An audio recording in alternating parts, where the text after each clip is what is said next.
Good morning बच्चों। मैं BL Agarwal आज आपको इस लेक्चर में subject financial statement analysis chapter fund flow statement और एनालिसिस का एक टॉपिक फंड फ्रॉम ऑपरेशन को डिस्कस करके समझाने का कोशिश करूंगा। उम्मीद करूंगा आपको जरूर से जरूर समझ में आएगा। सबसे पहले फंड फ्रॉम ऑपरेशन के बारे में बोला गया है, these are funds provided by the profitable current operations of the business। साल भर में जो बिजनेस ऑपरेट होता है, ऑपरेटिंग एक्टिविटी जो ऑपरेशन करता है, तो उसके चलते जो प्रॉफिट होता है, प्रॉफिट के कारण जो फंड्स तैयार हुआ उसी को बोलते हैं एक तरह से फंड फ्रॉम ऑपरेशन। इसीलिए these are the funds provided by the profitable current operations of the business. This is the difference between inflow of funds in the form of revenue। Inflow of fund in the form of revenue, business में income करने से जो पैसा आता है उसको inflow of fund बोलते हैं। And outflow of fund in the form of expense, expense करने से जो पैसा चला जाता है उसका जो नेट डिफरेंस आएगा, that difference is called fund from operation. That is, आप एक तरह से बोल सकते हो, इनकम माइनस एक्सपेंस। इसी को फंड फ्रॉम ऑपरेशन बोला गया है से नेट प्रॉफिट। तो यहां फिर से देख लो, this is the difference between inflow of funds in the form of revenue. Revenue means income के थ्रू जो पैसा आया, and outflow of fund in the form of expenses. अब फर्म में से जो पैसा चला गया in the name of expenses, उनका जो डिफरेंस होगा उसको फंड फ्रॉम ऑपरेशन बोला गया है। तो से income minus expense is net profit. These are the most important and largest source of funds। Business के सबसे इंपॉर्टेंट और बड़ा सोर्स ऑफ फंड है। इस फंड का यूज हम लोग करते हैं लोन को रिफंड करने में, एसेट्स खरीदने में, डिविडेंड देने में, टैक्सेस देने में। तो जो फंड फ्रॉम ऑपरेशन होता है ये काफी important and largest part of business है। तो इसमें से जो पैसा क्रिएट हुआ उसका हम लोग यूज करते हैं। जो लोन लिया गया था उसको रिफंड कर देंगे, एसेट्स खरीदेंगे, डिविडेंड पे करेंगे या टैक्सेस देंगे। यहां देखिए आ गया वापस द वर्ड नेट प्रॉफिट आ गया। The net profit disclosed by the profit and loss account may not generate an equal amount of funds to the business. जो प्रॉफिट एंड लॉस अकाउंट में नेट प्रॉफिट आता है वो net profit एकदम actual accurate fund from operation के equivalent नहीं होता है। उसका कारण है कि प्रॉफिट एंड लॉस अकाउंट में कोई डिस्टिंक्शन नहीं किया जाता है। कौन का आइटम में? तो फंड फ्लो और नॉन फंड फ्लो आइटम्स में। तो प्रॉफिट एंड लॉस अकाउंट में जो नेट प्रॉफिट शो होगा disclosed by profit and loss account, वो नेट प्रॉफिट हमारा एक्चुअल या एक्यूरेट फंड फ्रॉम ऑपरेशन नहीं है, जिसका मेन कारण है प्रॉफिट एंड लॉस अकाउंट बनाते वक्त फंड फ्लो आइटम और नॉन फंड फ्लो आइटम के बीच में कोई डिफरेंसेस नहीं किया जाता है। एग्जाम्पल देखिए, the following are the example of non fund flow items. कुछ ऐसा आइटम्स का एग्जाम्पल देते हैं जो प्रॉफिट एंड लॉस अकाउंट में तो अपीयर होता है, लेकिन वो नॉन फंड फ्लो आइटम है। जैसे डेप्रिसिएशन हुआ, गुडविल रिटेन ऑफ हुआ, अमोटाइजेशन ऑफ पेटेंट हुआ, preliminary expense written off, loss on sale of fixed asset या इन्वेस्टमेंट, ट्रांसफर टू रिजर्व। ऐसा बहुत सारा आइटम है जो प्रॉफिट एंड लॉस अकाउंट में आइदर डेबिट और क्रेडिट की तरफ रिकॉर्ड होता है, नेट प्रॉफिट को इफेक्ट करता है, लेकिन वो नॉन फंड फ्लो आइटम है। तो इसका मतलब ही हुआ कि जो नेट प्रॉफिट दिख रहा है PL अकाउंट में वो हमारा प्योर फंड फ्रॉम ऑपरेशन नहीं है। उसमें जो नॉन फंड फ्लो आइटम्स है उसका एडजस्टमेंट करना होगा। ओके, तो यहां देखिए लिख रहे हैं fund from operation is calculated on the basis of current years profit plus, यहां देखिए प्लस दिए, नॉन ऑपरेटिंग या नॉन फंड एक्सपेंसेस, अब माइनस करना होगा नॉन ऑपरेटिंग इनकम्स। ये हम लोग को अगर फंड फ्रॉम ऑपरेशन कैलकुलेट करना है तो करेंट ईयर का नेट प्रॉफिट लेना होगा और उसमें नॉन ऑपरेटिंग एक्सपेंसेस प्लस और नॉन ऑपरेटिंग इनकम माइनस करना होगा। तो जो आंसर आएगा that answer is fund from operation. तो उसके लिए हमको एक statement of fund from operation बनाना होगा। ये देखिए लिख दिए statement of fund from operation. ये जो statement of fund from operation है ये नेट प्रॉफिट से स्टार्ट होगा। अब इस नेट प्रॉफिट में हमको ऐड करना है नॉन ऑपरेटिंग या नॉन फंड एक्सपेंसेस, जैसे कुछ नाम लिखते हैं, डेप्रिसिएशन ऑन फिक्स्ड एसेट्स। जो भी हमारा फिक्स्ड एसेट है उसके ऊपर जो डेप्रिसिएशन हुआ,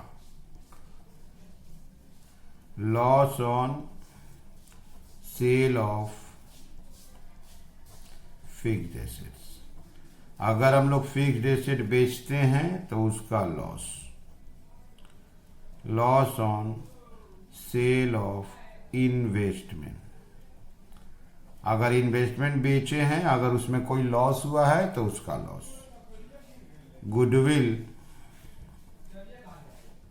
रिटेन ऑफ, गुडविल हम लोग का इंटेंजिबल एसेट्स है, प्रत्येक ईयर थोड़ा थोड़ा राइट ऑफ करते हैं तो वो भी नॉन ऑपरेटिंग हो गया, गुडविल रिटेन ऑफ।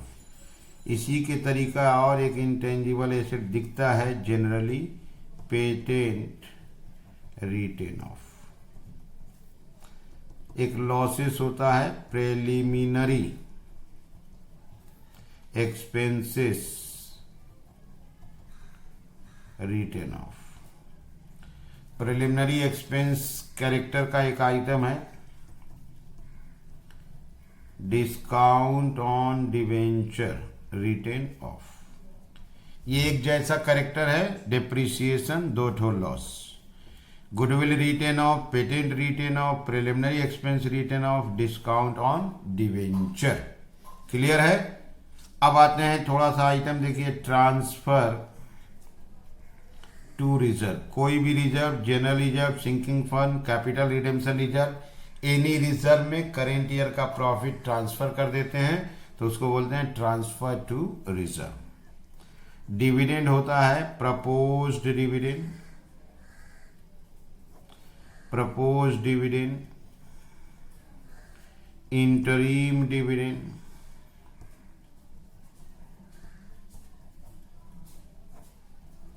ठीक है, प्रोविजन फॉर टैक्स,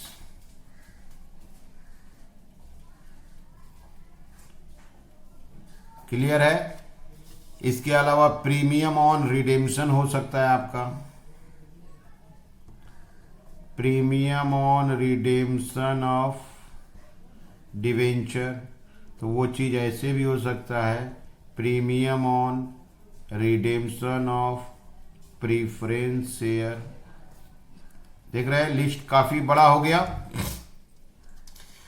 डेप्रिसिएशन दो ठो loss, goodwill, patent, preliminary, discount written off, transfer to reserve, dividend दो हो गया, provision for tax, premium on redemption, premium on redemption.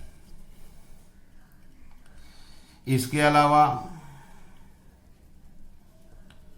Provision for bad date हो सकता है, ठीक है, एटसेट्रा कर देते हैं।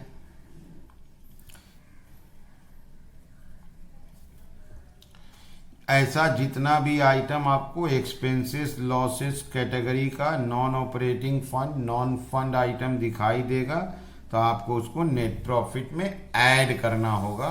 तो ये एक लिस्ट हो गया, और भी आइटम हो सकता है, फिर से आप लिस्ट को देख लो। डेप्रिसिएशन है, लॉस है, fixed asset investment, goodwill written off, patent written off, preliminary written off, discount on debenture written off, transfer to reserve, दो डिविडेंड है, इन प्रोविजन फॉर टैक्स है, premium on redemption of preference share या debenture हो सकता है, provision for bad date. अब वही चीज नॉन ऑपरेटिंग इनकम है तो लेस करेंगे, profit on sale of fixed assets,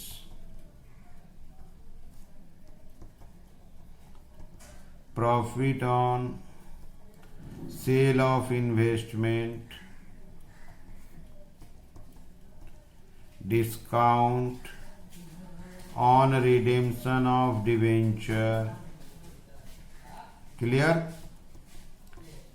dividend या interest received. Provision for bad date इधर भी हो सकता है, प्रोविजन फॉर बैड डेट, ठीक है। इन्वेस्टमेंट फिक्स्ड एसेट बेचने में प्रॉफिट हुआ, डिवेंचर रिडीम करने में डिस्काउंट मिला, डिविडेंड मिला, इंटरेस्ट मिला, या प्रोविजन फॉर बैड डेट। और एक दे देते हैं refund of income tax etcetera. अब इसको प्लस माइनस कर दिए, this is our fund from operation, ठीक है। यही हम लोग का फंड फ्रॉम ऑपरेशन हो गया। तो एक बार आप फिर से देखो, फंड फ्रॉम ऑपरेशन के लिए पहले आप नेट प्रॉफिट ले लो। जितना भी non cash, non operating, non fund expenses दिखता है, चाहे नाम कुछ भी हो, आप उसको ऐड कर दो।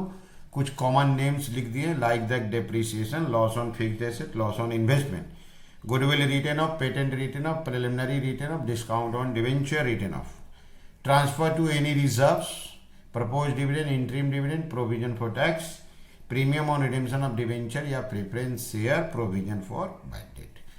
इनकम हो तो लेस कर दीजिए, वही profit on sale of fixed asset, investment, discount on redemption of debenture, dividend received, interest received, provision for bad debt आ सकता है, से आपका income tax refund. Plus minus कर दीजिए, आंसर फंड फ्रॉम ऑपरेशन आ गया, ठीक है।